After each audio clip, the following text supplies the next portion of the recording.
Now, anti-abortion campaigners say that they will continue to publicly display graphic images of aborted fetuses on 7-foot-wide banners after a judge ruled that they don't breach the Public Order Act.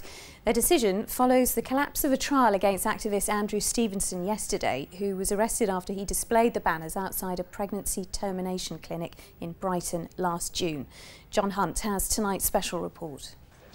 They were arrested after displaying a graphic banner, a banner so shocking that it had moved passers-by to tears.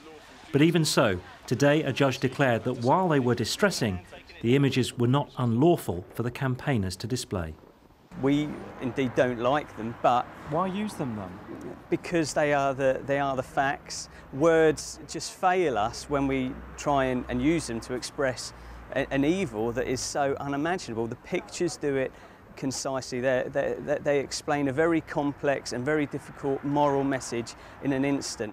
The activists say they will continue to show their 7-foot-wide banner depicting an aborted fetus, an image the BBC has chosen not to show, an image that evokes strong reactions. I don't want that waved in my face, really. Obviously, a lot of people could be really upset by saying that. I don't think it ought to be shown, no. I don't know, judges can be wrong as well sometimes, right? One organisation says the law has been shown to be inadequate. They may be actually acting criminally under, for example, harassment laws rather than under the laws they've been prosecuted under. And if that's not successful, then I think that we need to find a law. I think that we need to perhaps bring in a new law that protects people seeking medical services. Sussex Police had come in for criticism during the trial for seizing the campaigners' banners without lawful authority. It had also been claimed that officers had harassed the activists.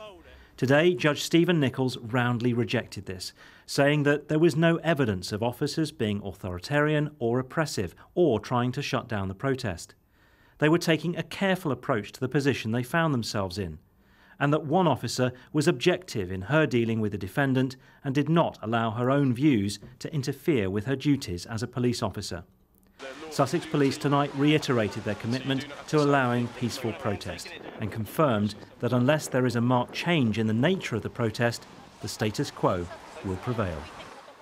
That was John Hunt reporting. He's live for us in Brighton now. And John, do you get the sense that the police are frustrated by this decision from the court? I think they are frustrated, yes. A sign of that in an email they sent me this afternoon, which said a large banner in an area frequented by visitors to the clinic, mothers and toddlers, school children and motorists is somewhat harder to avoid than an A5 leaflet that's thrust in someone's face and perhaps avoided by them. But the law has ruled in the favour of the protesters, the demonstrators. They can continue to display their 7-foot-wide banner. There are calls for the law to catch up, calls for ministers to step in, but no sign yet that the Home Office, the CPS or the Association of Chief Police Officers are thinking of changing things.